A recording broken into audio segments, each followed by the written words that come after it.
Shabbat Shalom, everyone.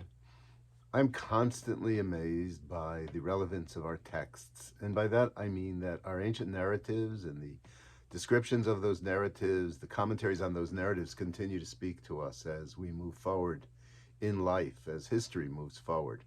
So a text such as the text that we're reading right now from the book of Exodus are so very important and relevant in our own times.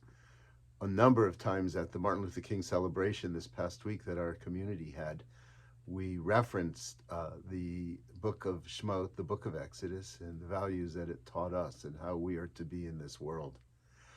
I saw something yesterday, and then I played around with it a little bit, and I realized that it also is a very important conversation to be had, and speaks to us about basic elements of our freedom. Let me tell you about it. It's called AI.com, artificialintelligence.com. There's been a lot written about it over the past week, and it is a program of artificial intelligence that will write you what it is that you need to learn about or need to hear. So there's a great concern about the use of AI.com in schools, high schools, and in colleges, that kids will use AI.com for their term papers. So I took a shot at it and I said, write me a sermon for Parshat Vayera. And it wrote me a very cogent and a very meaningful sermon. After I received the sermon, I asked the artificial intelligence program to write me another sermon about it and go deeper. And then it wrote me another sermon. It wasn't the same as the first. There was some overlap. The nature of this technology is that it generates a new thought every time it is being asked, and it responds to the person who is asking. So it has incredible possibilities.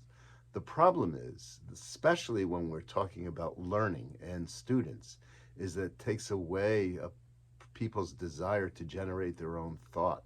It takes away creative thinking. It takes away critical thinking. It does the thinking for you. And when I was thinking about it in relation to Parshat Vayera, actually, and the call for freedom, what I realize is that freedom is inhibited in many different ways. Slavery is defined by our inability to make choices.